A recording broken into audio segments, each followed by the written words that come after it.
Hey, this is Rob with Old Guy Tech TV, Opinion versus Opinion for June 11th, 2014, our 53rd episode. I want to thank my friends with me here. I have John Manichastic, John Charney, and I'm Rob Charney on Opinion versus Opinion. And John, you said you wanted to start off today. You got some stuff to bring up. Let's talk about it.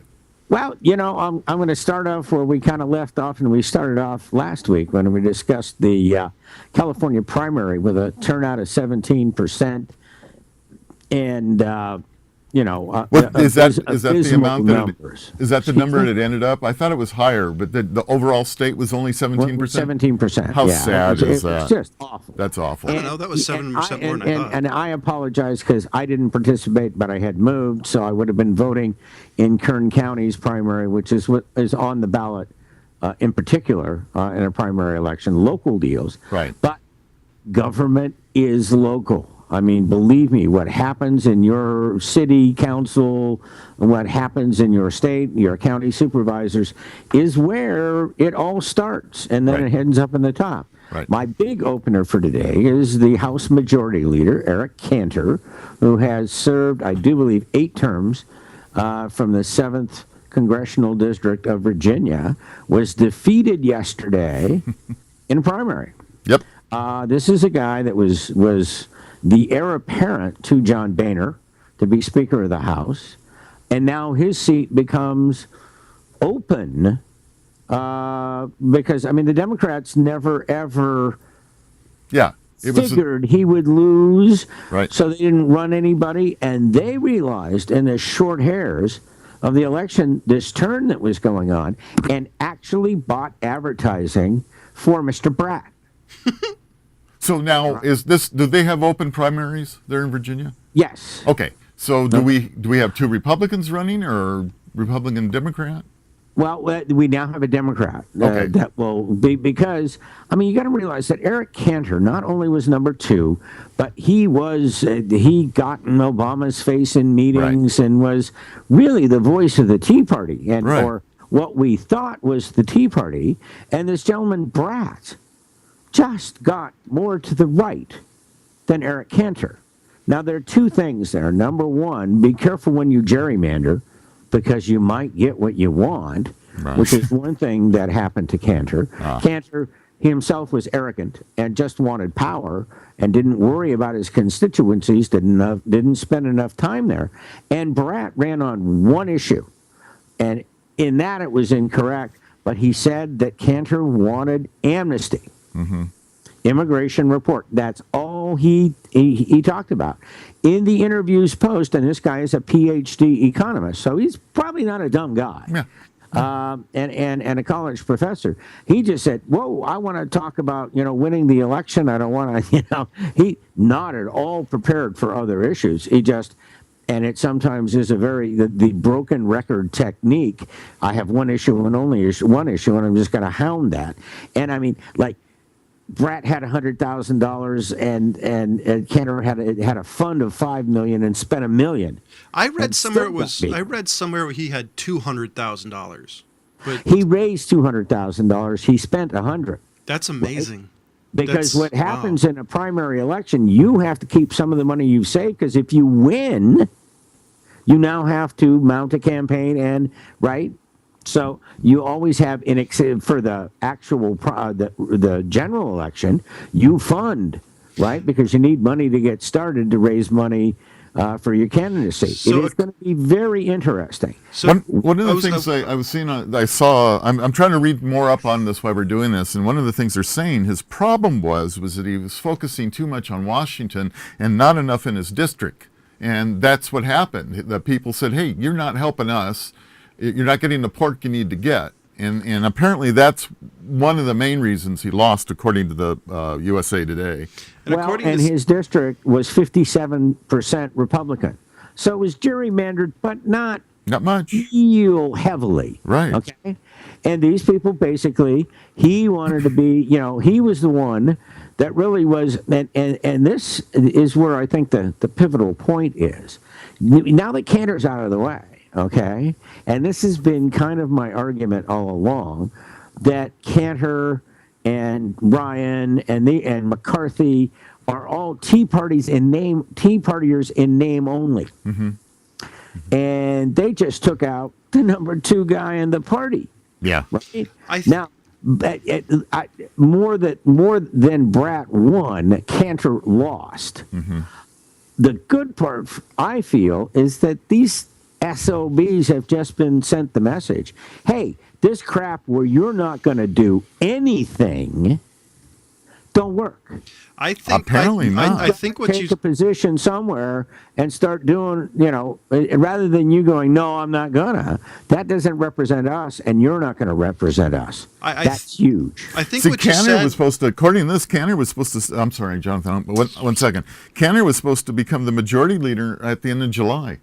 On deck to Boehner. Yeah, he was all set to go. I'm sorry. So no, it's the all good. classic Republican Party is kaboom at the moment. Yeah. Go ahead, Jonathan. No, skip to the. I'm okay. Okay. I lost my place. Just a second. I'll get out of the way here, but I mean that's what I wanted to say. That the arrogance of power on Cantor's part, which is also reflected in Ryan. Boehner is just like the circus master, but these guys that the arrogance of we're going to change the country, but we're not, and we're going to do that by not doing anything, by shutting the government down, by even people that are conservative in the way they think are tired of non-action and non-representation. So this is a ding-dong wake-up call for both Democrats and Republicans across the board. There is a third party. It is, and the thing, and there is this other issue that, in particular, what won was Cantor didn't campaign properly, and this guy just got everybody whipped up about amnesty, and the new immigration law is far from amnesty. Yeah, well, I mean, there's a perfect example of not paying attention to what you needed to pay attention to. This is the people that elected you. And I think that's a lesson for any politician. A lesson in democracy. Exactly.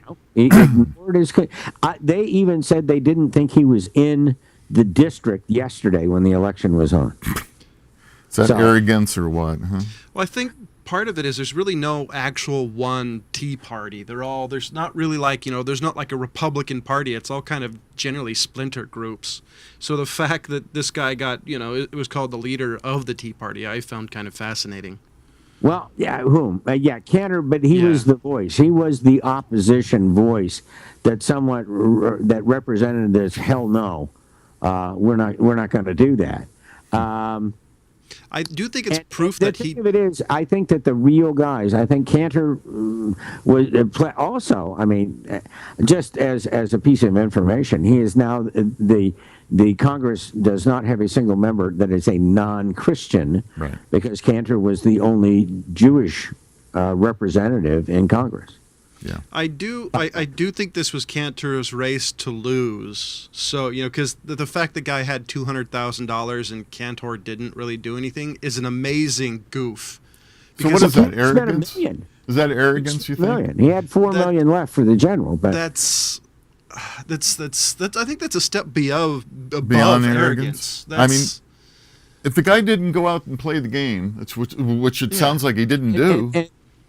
That's not spot on to you both. That is the point. If you're going to be a representative in Congress, you better represent your constituency. Yes. And that's the way it works. I mean, that's what they're supposed to be there for. And according to this, be careful where you gerrymander and how you do it, because you might get more than you thought you'd get. Because he's like Boehner doesn't even have to spend. He doesn't even campaign. Because his Ohio district is so Republican. Right. It's kind of like Feinstein and the Bay Area. Right. Forget about it. According to CNN, unless everybody moves, she's getting reelected. Yeah. According to CNN, Eric Cantor, defeating House Majority Leader Eric Cantor by 10 percentage points. That's a big lead. That's a thumping. And today it comes out within his campaign, they said, and this is something I've got to share with Republican pollsters, guys, you thought he was 34 points ahead. I mean, playing with the numbers to keep the candidate happy when reality It's 40 points difference. Yeah. No, man. Let's start playing. Let's start playing you in the sunshine. I've always had problems with polls. I mean, how many years have we seen, the polls, this prediction, that prediction, and it doesn't come to anywhere near true. I think when it comes to Eric Cantor, I think the word to use is Is hubris. that no. I think with Eric Cantor, I really do think it's hubris. I mean, because I don't know any other word that would fit. And according to CNN, Cantor became only the second member of Congress running for election this year to go down in defeat primaries, following 91-year-old Republican Ralph Hall of Texas, longtime senator Thad Cochran. You also have to, just to give you an idea, a lot. His book, the name of Cantor's book was The Young Guns, about he and Ryan and McCarthy and all of these guys, right? Which, as we all know, that is the title of a movie with the Estevez brothers in it. And actually a pretty good movie. I kind of enjoyed that film. I do think, though, for the Tea Party side, the Democrats have done a hell of a job demonizing the Tea Party. The Tea Party hasn't exactly helped, though. Well, yeah, the thing of it is, and what's going to happen, and the significance here, is Republicans throughout the party, are now, yes, deathly afraid of being primaried. And they should be. By a Tea Partier, right. Because though this guy, not specifically a Tea Partier, when interviewed today, they asked him about minimum wage. He's an economist, so he's a free market guy, and you can't increase wages without productivity to substantiate that. Yeah, that is a theory. That is definitely a point of view in economics, or it's kind of a cost pull, cost push point of view on that kind of a deal. The only problem, but he would not answer any policy questions because, to be honest with you, he never thought he was going to win. The only problem I have when it comes to people that are completely capitalist is it just doesn't seem to work completely because it hurts everybody. Well, the thing of it is, and he started to get into it, and if he's truly, hey, could I resonate with a guy that's a PhD in economics? Yeah, really. I guess so, yeah. If he if he truly is going to bring it and run it, look at it that way, without wackoism, and you can, economics is the home of wackos, because you can come up with all kinds of theories about why, but we have too much data now to just go wildly off on it. But the problem of it is the number 2 guy. That's big. In the machine that has, gone after the Obamacare, gone out, at every turn, it's gone. I mean, that's like losing a Pelosi or Barbara Boxer. I mean, that's big. Or Reid. I mean, right. So now, and honestly, I could lose Harry Reid and be happy. Does McCarthy move up? And for those that you don't know, yeah, that's what they're saying. Kevin McCarthy now will probably be the replacement. So I wanted to, and on some votes, Kevin McCarthy in the last term was severely reprimanded because as the whip, he wasn't getting out there. Well, neither was Cantor. Here was the problem: getting out there in the weeds and getting the votes. That is the majority leader and the majority whip's job, right. And the whip's supposed to cross the aisle and bring the other guys over. Yeah. And, a couple of bills that they came with, they couldn't even put on the floor because they couldn't get enough votes for the bill. So yeah. I wanted to state, since we mentioned Tea Party, I don't know if we've ever actually given what it means. And according to the bastion of all knowledge, that being Wikipedia, I don't know if you saw my quotes or not. Here it is. The Tea Party does not have a single uniform agenda. The decentralized character of the Tea Party with its lack of formal structure or hierarchy. You can on that one. But here's what they say they're about. So the Tea Party generally focuses on government reform, including a significant reduction in the size of government. Good luck. Scope of government. Tea Party members generally advocate a national economy operating without government oversight. Among its goals are limiting the size of federal government, reducing government spending, lowering the national debt, opposing taxes. And there's a bunch of stuff that they've protested against, like troubled assist relief programs, which is TARP, American Recovery Act, and blah, blah, blah, blah. Right. They are anti anything that is going on. I But here's the deal. Now that Mr. Brat has won, if there is a Tea Party, it is time for them to get organized real goddamn quick and get behind this guy and establish who they are. And they could, the Republican Party could be replaced by the Tea Party.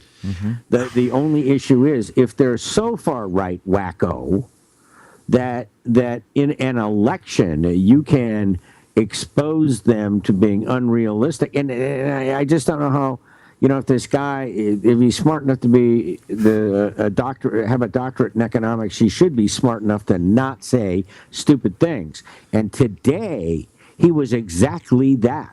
He excused himself. And said, look, I don't have enough sleep, and I don't have a well-thought-out answer to that question. And in 2 days' time, I'll be more than happy to answer it. And I went, this guy's got his head.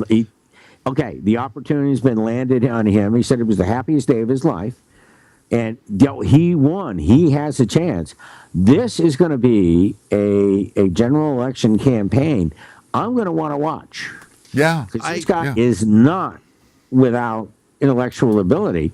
And I don't think he'll say stupid things. And if he says things that are counterintuitive, he'll explain them. I do have... Now, you're talking about Brat. The new guy. Right. I do have issue, though. I mean, this is a conservative. I really don't like the idea of the Tea Party taking over. I'm not a big fan of the Republican Party, particularly, even though I'm a registered one. I do think, however, the Republican Party is going to have to left.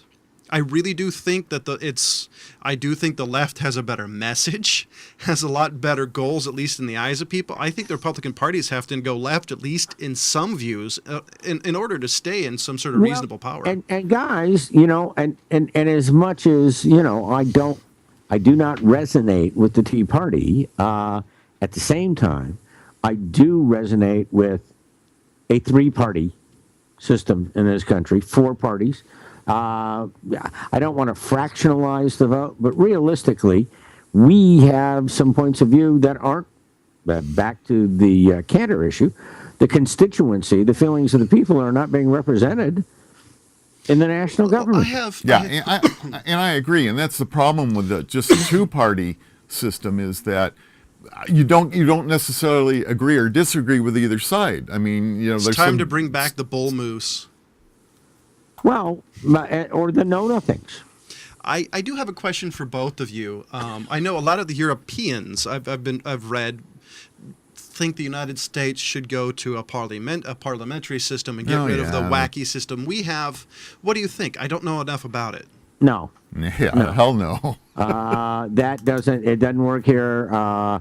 If we went back to the parliamentary system, I would personally put forth a referendum that we should probably burn realistically or in effigy the Constitution, the Bill of Rights, and the Declaration of Independence. Because we said in 1776, "Fang good to you, we don't like the way you do it. We're going to do it this way over here."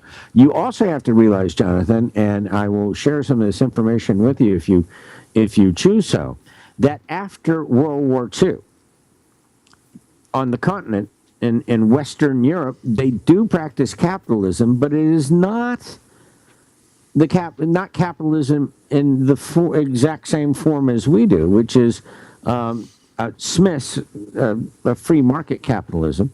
They followed a different economist whose name is escaping me at the moment. The fact of the matter is, the Keynesian? That no, it's not Keynesian. Keynes has more an effect on very macro economic government policy. He wouldn't be, here's a functional, this is how your capitalism works. But the motivations, some of the turns in the form of capitalism practiced in Europe are obviously different than ours. I did mention, if you guys want to switch topics real quick. I think we beat this one to death. John, you can only take so much economics, and then you got to move on. Well, John talks about burning in effigy the Constitution. I think we can extinguish the flames a little bit today, as I think the government's slowly trying to do that. And this is interesting. This is from Engadget.com. The headline is, "The court rules collecting cell phone location without a warrant violates the Fourth Amendment. Yay for freedom." Right. Quantavarius Davis was sentenced to nearly 160 years, holy crap, without the possibility of parole for a string of armed robberies in Miami several years ago. Here is the interesting part. The court thought the particular subsection of the law used to obtain the information was not appropriate. As you can see, the quote above, the judge felt the location data is within the reasonable expectation of privacy because Davis has not voluntarily disclosed his cell phone site location information to the provider. The final verdict, warrantless mining of location data is unconstitutional. Unfortunately, the defendant, that doesn't help his case.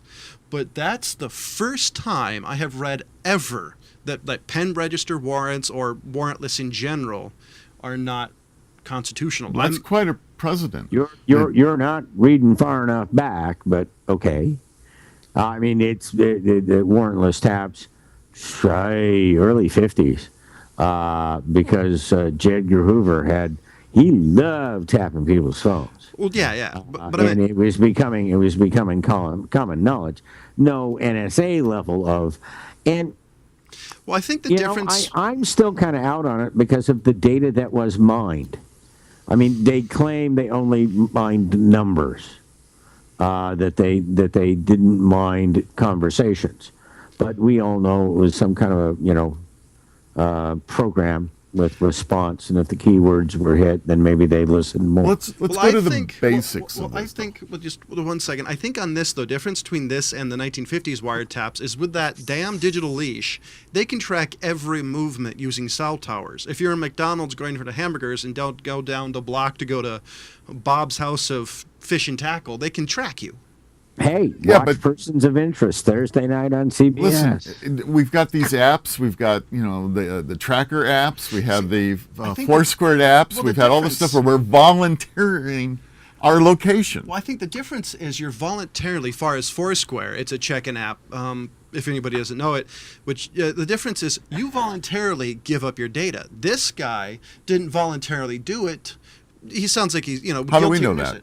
Well, because it says right here that he didn't voluntarily give it. The government just took his location data. Well, you know what? Wouldn't it be interesting as we get more into the story to find out that maybe he was doing Foursquare or maybe he was going, what is it, My Tracks, it's called, that follows you? According to the quote, it says Davis has not voluntarily disclosed his cell location.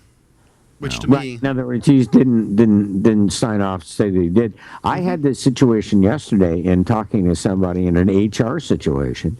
And the employee has not given her employer, now the person that's office manager does on a personal level, but the employee has not given their cell phone, which is the primary way to contact this person, to the employer. Wait, what do you mean? And the employee cannot call her on her cell phone. She has a restricted cell phone. And I went, I don't think that's Hoyle. I think when you sign up, you have to give them a number where they can reach you. And if it be a cell number, they have to give it to you. I don't know have to is an awfully strong thing to say. But, there are more and more. Well, why do I have to do that? Well, I'd just give them a Google Voice number and not answer the phone. So I want to step back and talk about this.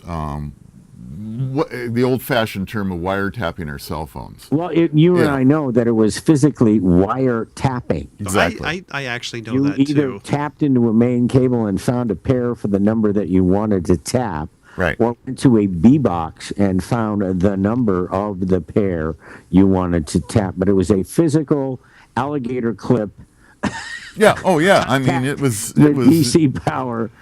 Wiretap. So my question is, now this judge, I want to understand what this judge said because it sounds like it's setting a precedent, and I just want to understand it again. Well, here's a little bit of part that I didn't actually read. Okay. If you want me to do that, I want to know what the judge really said. Well, and I want to know what kind of judge he was. Is he a Superior Court judge? Is he a state judge? Is he a federal district court judge? I actually have some of that information. So what it was is many years after having his day before the Court of Appeals for 11th Circuit, much of the severe punishment stands. And the other part of it's here you go. punishment stands, Davis will likely continue his battle to have his conviction overturned or his sentence reduced, but his case has already struck one victory for privacy advocates. The decision handed down by the judge today makes the first time cell phone location data has been explicitly included as part of a reasonable expectation of privacy under the Fourth Amendment. Wow. Part of the evidence leveled against Davis and his accomplices was data from cellular providers showing that they had made or received phone calls in the vicinity of the alleged targets around the time of the robbery occurred. The problem is, no warrant was issued for this information. Instead, it was obtained via a court order that doesn't require probable cause, only that there are reasonable grounds to believe that the records or other information are relevant and materials to the ongoing criminal investigation. So it sounds like So he said the blanket didn't cover it. Yeah. Because they do pen which is register. good. They do. It's very good. I mean, it's about time we get a decision. I will tell you that any attempt by my phone to turn on that "tell me where you are" thing, Right. like when I have maps and it goes, "Oh, turn on your Wi-Fi." I didn't see that. Yeah. No, buddy, do it with what you got. I don't need to. Well, on top of it, it kind of amazes me that it's not smart enough to know. Well, how often have we talked about how we felt that the Fourth Amendment was being violated by the data mining of our cell phones? I mean, this is something. I think this is bigger than this story. So here is something that a lot of the time, I don't mean to cut off, but it's something I've heard of a lot. Law enforcement uses what's called a pen register warrant, and according to this, and it's kind of an older definition, so I'm not sure how much it applies, but it says, a pen register is an electronic device that records numbers calling from a particular telephone line. So, it's an old one. Basically what it is, it's, it's a law enforcement terminal. Law enforcement types in, and then they can give certain information out that doesn't require a warrant. And also, in this particular case, which covers what supposedly was accessed by the NSA, they're talking about, no, we don't have conversations. We have no conversations incriminating the suspect. We have data locations based on phone calls, based on service, that puts the suspect in the general location. Mm-hmm. So we're actually talking about this telephone number thing and cell tower thing, which is inherent in the phone.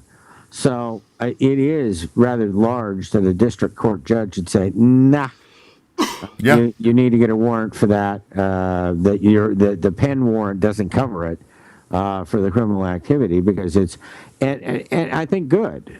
No, this is much more specific than the general warrant for information that you have. Absolutely. I'm thrilled about this, especially considering how, slowly but surely the electronic Fourth Amendment's not applying. I'm happy that finally our Fourth Amendment's applying to the online life. Well, it fits with under this case, if this guy is on the 11th Circuit, is that? Mm-hmm. Yeah. I mean, we got a federal judge making a statement that, yes, you do have Fourth Amendment rights on your cell phone. That's going against everything else that's been out there recently. So that's kind of interesting. And the fact that, and I was talking to somebody in telephony the other day, and they go, this whole cell phone thing is a completely different animal. Yeah. Right?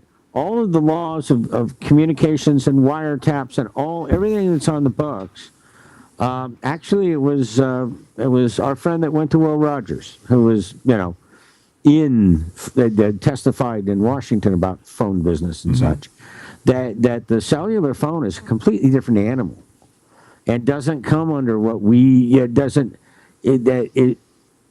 same FCC regulations that hardwired lines did when we had them. Most technology today, the internet, all that, is not really covered by any legal precedents or law, which means they kind of can do whatever they want. Well, we are still covering new ground, and this Fourth Amendment issue with the cell phones is an important one. Well, it's the same thing with Facebook and Twitter and Google. Yes. It's the same thing where they can just, give the little password and they can get you You're not online smart live. enough to know that take your metadata data off your photos that you're posting on your phone. Everything you need to know about where you were when you took that photo is there. The problem is that's a really geek level thing. I don't know how many people know who know what metadata is. Law enforcement does, though. Didn't we leave off last week about everybody's a hacker?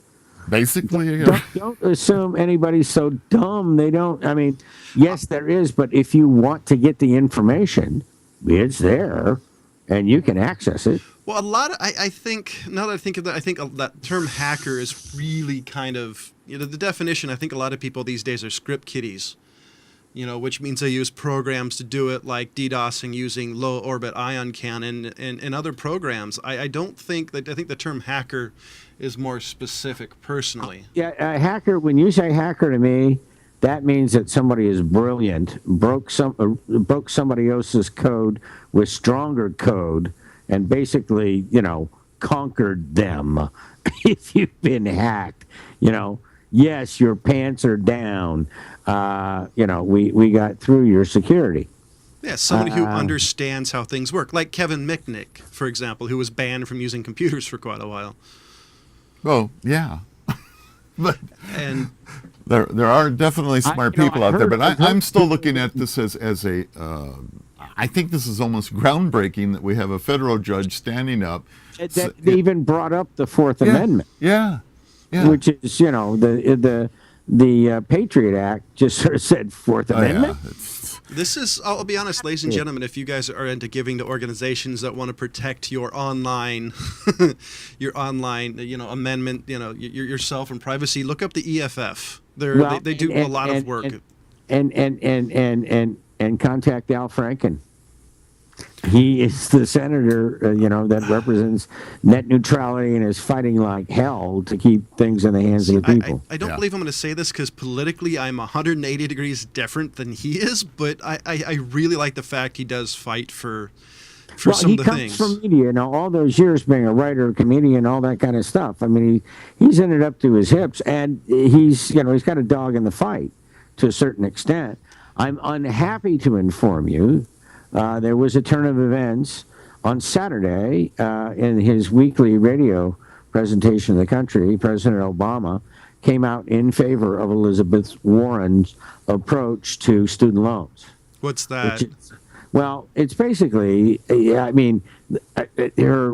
off-the-cuff idea was that students could borrow money at the same discount rate that banks borrow money from one another, which is at less than 1%. But it is a restructuring of the student loan system that will basically allow people to consolidate and refi their student loans at a lower rate, which would get more people paying off your student loans. Is that a good or a bad thing? Considering I have student loans, and if you had student loans, it's a good thing.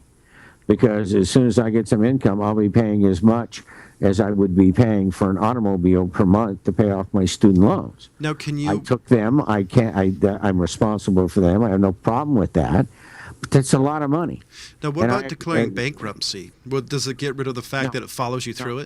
Student loans are exempt from that. Damn. You cannot discharge your student loans. Actually, that's the one thing I don't like. You can discharge debt to the IRS, but you can't discharge student loans. Exactly, that's specific. I actually really don't like that. Yeah, well, that's the way it is. But she had a plan to cut interest rates about in half. And, of course, when put on the floor of the Senate, it didn't get 60 votes to not be filibustered by the Republicans, so it's going to die. And, not that the Congress would make any difference. But yesterday's results make me a much more interested observer in the 2014 midterm election. Because, man, it's wide open, folks. Yeah, it's interesting. It's wide open. I'm going to I just want to say one more thing on the cell phone thing, and then I want to jump into the tenure situation that we wanted to talk about.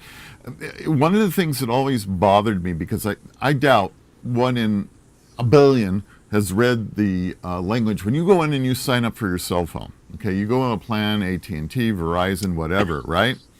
Proof. Yeah, exactly. There's a whole. You're signing a contract that God knows what's in Universal license agreement. Yeah, EULA. So who knows what's in these things? And I know is somewhere in there it says my phone user can charge a fee of $4.63 a month because they can charge me a fee of $4.63 a month. Yeah, folks, that's $60 a year. I don't have, and they have, and why? Well, that's the point, and that's what I was getting at. Because we don't really get in there and read that language. When we start talking about Fourth Amendment rights and people's cell phone rights, let's go back to the provider and say, okay, let's make sure this provider doesn't have some script somewhere in this agreement that we sign that says, oh, by the way, if law enforcement comes to us, we freely give the information out. Well, but you got to remember that AT&T and now Sprint and Verizon?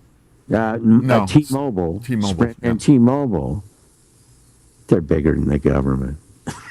Yeah, well, It's like, oh, you know, that if anything else, what they do is they're accumulating the information, and if the government is the highest bidder, they get it.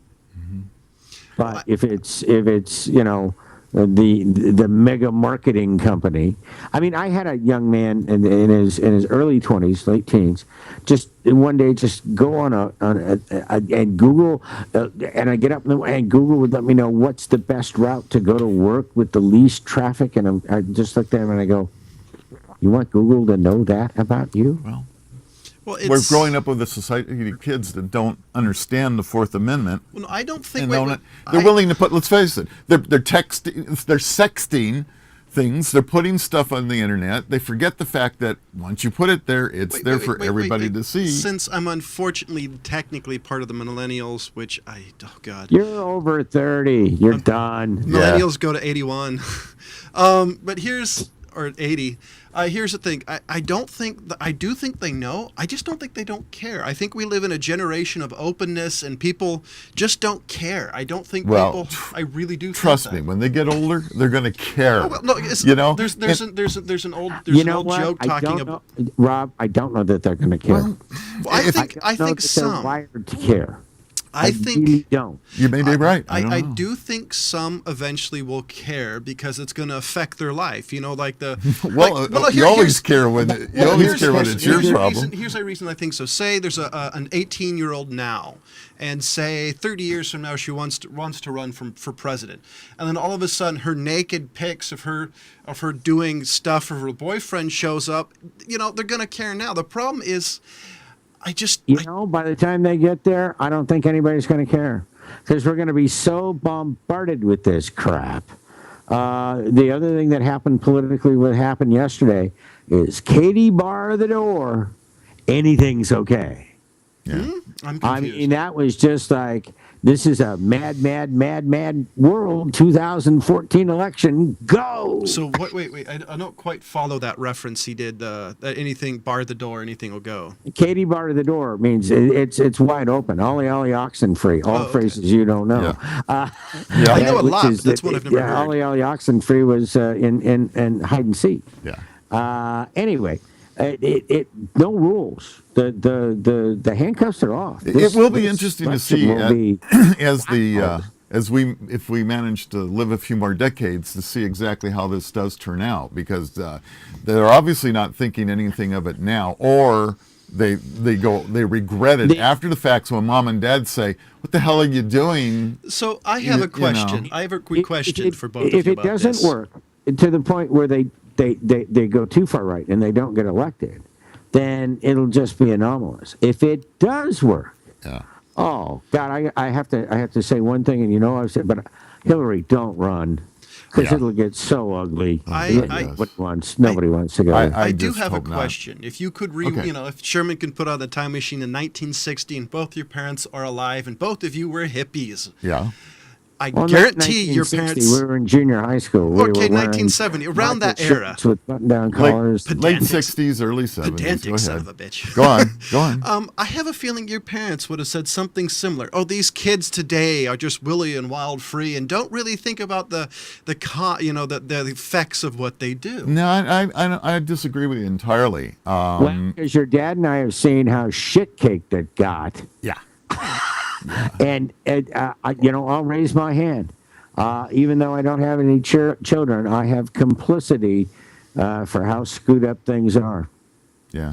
Well, because I do think, and maybe this is an unfair thing to point, I do think some of this is the effect of the social change in the 60s. Whether good or bad, I do think it is, because morality now is a sliding scale. We live in a very relativistic society. And I think part of that has the effect of Well, hey, yeah, I can do it. Why not? Well, It's yeah, not a big deal. good, bad, or indifference. You ask for, you may get it. That's right. And then by the time you get it, it may not be what you want. Well, so we did in the late 60s and early 70s, we did break some of the restrictions that were, imposed, the free love and that whole area. Definitely changed the sexual revolution of the country. At the end of the day, we broke the country. Yeah. It was okay to have sex. It was okay to do drugs. Yeah. And we convinced ourselves that Vietnam was not a good war, that we shouldn't be in. And that was, all those things were extremely counter to what the point of view was during World War II, which was only 20 years before. Yeah. I'll be honest, and this is somebody who was not born in that time. I don't think your hatred of the Vietnam War was bad. I think what happened... Of course it wasn't. It was right. I think what happened is the fact that when you guys got older, it was the loss of the youthful enthusiasm to protest, and it just became this kind of jaded... It changed into something that I actually think hurt. We're way off topic also what here. happened is you came out with a very, very, very educated populace. I mean, a lot of us went to college because we had to, and a lot of Vietnam vets went to college because they could. I think there's only one retired Vietnam vet in the Senate and Congress anymore, which other than McCain, there to go the Senate. to, they're in their mid 60s now, right? So we broke it, and we did not have a really good plan to put it back together. Well, yeah, there was absolutely no plan to put together. We were just going to push it. Why there was no, see, this is where you had a split between the people and the government, right? Because we broke it and said these kind of wars are really kind of dumb, and why we don't want to be involved in somebody else's civil war. Right. And what has the government done? It stayed at war. Yeah. We were back into war. Well, the one thing I think we did do, John, back then is the fact that we opened up the discussion. We were free to talk about what we never could talk about before. And we caused Hillary Clinton in her book to say, "I regret voting for us to go into Iraq." I mean, this is somebody that's, thinking about running for the presidency, right. A major national figure, a senator, a secretary of state, and a first lady who says, I probably didn't make the right vote on that one. The only problem with a politician saying that, maybe this is just because I'm a tad bit jaded, but when it comes to politics, I don't really believe that's the truth, one way or another. I really do think politicians doublespeak. I guarantee you, she wrote a book 20 years from now, maybe she changed her mind. It's the man. Well, no, it's because I spent my childhood being lied to. That's the problem. I mean, that to me is, this is why I was excited about, and I still am, about this Eric Cantor thing. Yeah. This thing may set American politics on its head, future out. They have really had these quote-unquote guys that get paid stacks, pundits. I mean, Karl Rove is already not credible. Oh, geez, Carl, can we come up with something besides Hillary's old? Yeah. Right. And I think I think we may be tired of dirty politics. That's why I'm hoping Hillary doesn't run, because if it does, it's going to be ugly. You're going to see everybody dragged in front of the camera. Oh God, yes. You're going to have. And she has to say she has to survive things like Bill and I were dead broke when we left the White House. You're going to have Monica Lewinsky dragged up on Fox News. And then talk about, we had trouble putting mortgages together on houses and funding Chelsea's education, and Bill's earned $100 million since they left off. Yeah, exactly. And that, not to speak of the fact that the government is paying for their fancy home. No. I don't think so anymore. Oh no, I just read it yesterday. It's not actually, they're not actually paying their mortgage. What they did here is that on their property, they built a house for the Secret Service agents that they get coverage for life, right? So there was an agreement with the government that the government would pay $10,000 a month for the use of this house on their property. That $10,000 a month happens to be their mortgage amount. I have to admit, I'm Because impressed. I know that Obama doesn't get lifetime No, that's service. stopped. see- That's the new law. I think that's Yeah, since 10 Bush. years. I think it They was get under 10 years it was after. I think that was under W. Yeah, Well, we have 13 minutes left, and you just said 10 years. yeah. I wanted Let's go there. I wanted to I wanted to bring it up specifically because of your credentials as a teacher and the whole issue of tenure, because I think we both knew teachers, particularly in high school, who had been teaching so long that actually trying to get anything useful out of them and learning something was very difficult. And the schools, of course, were not able to remove them because of their tenure. I had a teacher that This is couple. true. Jonathan, you go ahead. It was your story to start with, so. Well, I don't know. Well, Rob kind of stole my thunder, but I have this very mixed feeling about it. For one, I had teachers that obviously were there to collect a paycheck, and the only useful thing they ever did was walk out of the classroom. So, and the other thing, there are good teachers that is the article in the SF Gate said that if they teach something opposite of the local area, that there's a small chance that they're going to get kicked out because they were teaching something to educate children, whether it's abortion, sexuality. I could see this go both ways, and I have this mixed, excited opinion on it. Well, and therein lies the rub, okay? And, in private conversations we have had about my points of view, and some public conversations on my points of view about education.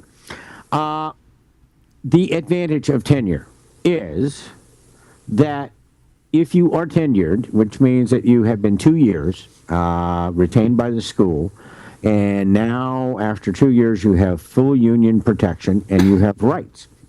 And the tenure means that they cannot terminate you without cause. And that cause has got to be pretty damn serious cause. And unfortunately, over the last 20 years, in most cases, there's been some pretty damn serious cause, like sex with kids and all kinds of other horrible things. But the upside to that is if you've got a good teacher who cares and can deal with a subject like abortion or can deal with current social issues within the required subject matter of the California Educational Code for that class, et cetera, and teach the standards set forth by the state of California and now, somewhat to this core thing by the federal government, then, I like it because it allows teachers to try things. Now, you've heard from me that in some of the classrooms I was in, people were trying things that I thought were not the things you should try. That's my opinion. And I found in the school thing that to a certain extent, they do want the teachers to try things, experiment, try different ways and teach different things as long as you hit the standards. The upside, the upside is that teacher that was protected, that is just a place filler, now can be fired for cause. But the problem is that if somebody didn't like what a teacher says, they could harass them. You know what I mean? Sure. It's got ups and downs. And Jonathan said that. Two things is one. Here's the headline from the SF Gate, or the first couple of paragraphs. Well, this is why I find it interesting. A Los Angeles Superior Court judge, the first thing I find it fascinating, threw out the California's teacher tenure laws Tuesday, calling them unconstitutional and declaring it a landmark ruling that the public school students and their teachers are cheated by the state system of hiring and firing. Wow. Judge Rolf Theroux, sorry man, and the evidence he heard in the Varga versus California supported the plaintiff's contention that firing bad teachers can take 2 to almost 10 years and cost $50,000 to $450,000 or more. And that's just legal fees. That's not if the teacher receives a settlement at termination, which is usually the way that deal goes. And here, the other point was if we could return to, like when I was in school, I guarantee you when you guys were in school, probably more so when you guys were in school, if it's history class, don't just teach history, not the revised happened. Just teach the history. Kids are smart enough to figure out if you're BSing them or not. Just teach. You don't talk down to them. Don't talk up to them. Give them the facts and let them decide for themselves, which is kind of how I grew up in school. And now I think they're just teaching. I think they're talking down to the kids, or I don't like the way school has become. Not everybody, but the unfortunate thing, and Jonathan, you may have missed this. The unfortunate thing is to get in what you need to get in. The school year has been shortened by 2 weeks, whether you realize it or not, over the last 5 years to save money. We have 2 weeks less of school, which doesn't sound like much, but boy, if you're a teacher, it's a ton. That could be that gives you 2 more instructional weeks and then finals, where you didn't have to stop for the Casey test or the STAR test or the whatever. I would like to include, this is why I don't like the core and the other programs that force teaching to the test. That actually really pisses me off. Well, that was originally No Child Left Behind, and core. I didn't like that either. It finally set some guidelines of what you got to teach, but that didn't really help much. At the end of the day, and we've discussed this both cases. I mean, that's why after 6 years in bankrupting myself, I'm turning my back on trying to get into education, because they don't want somebody with gray hair that knows something about something, or would say, I don't think I'm going to do that. Of which their response, because this works the other way. In the first 2 years, you can work a year, and then they say, we're not satisfied with you. Right. So now you have to start over again at another school. Or actually you're trying to get a job at another school in the district with a bad recommendation for a school that didn't renew your contract for the second year.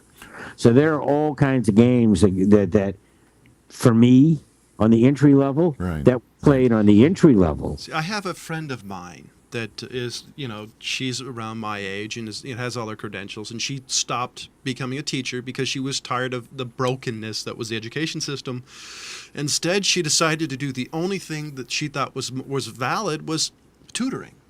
She helps kids as much as they can, and that was, I hate to see somebody who would be an amazing teacher, and I think people would be lucky to get her as a teacher, and she doesn't want to do it because of the pain, the hassle, the heartache, and the pain, and the broken system. Obviously there's problems in California with the education system, because all we seem to do is throw money at education, and we don't it fails. And it fails. It doesn't seem to come to anything. Just tons of money. Let's just throw it and it'll fix it.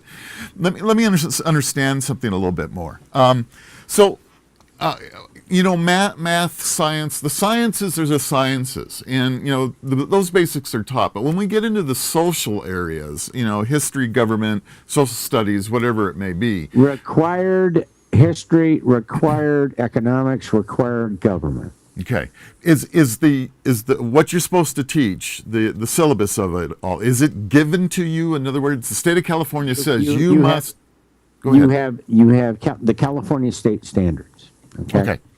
Which you in your department would review, okay, amongst all of the history teachers, and you would review with the head of your department your section that you and any teachers that were teaching the same section. You would look at the standards, and if you're the new teacher, you'd look at what the incumbent it's referred to is doing. Because you want to keep it kind of paced together. Yeah. Right? You kind of want to go at the same level, and you want to bounce. You want to have a similar experience for all students in that type of history. Right. But the problem is the tests. There you go. Yeah. Test English, math, and science. Yeah. And now the lowest scores and the poorest level of knowledge in California schools, and in particular secondary schools, meaning high schools, is social studies. Yeah. And nobody's teaching civics, which actually in the educational code under my credential says is one of my top responsibilities. Yeah. And folks, civics is teaching kids what it is to be a citizen of the United States. I think that means. I think what I'm getting at here is the reason why I wanted to understand this, because I have to go back to my own experience. I have no other knowledge of this. And let me just roll back. You have to get hired full-time by a school. Right. You have to complete BITSA, and you work for 2 years with no union representation, no rights, Right. basically on a trial basis. And your school could say to you after the first year, not working out so good. So in a way, it's a type of apprenticeship. Oh, yeah. Okay. All right. And then after 2 years, and I didn't realize it was so quick, because really 2-year apprenticeships that's nothing. A skilled labor apprenticeship is normally 5 years. Oh, so, yeah. So anyway, I find that interesting. So, then, okay, what we don't, go ahead. Well, what I was going to say, okay, then I've taught somehow, some way for 2 years, and now I become tenured.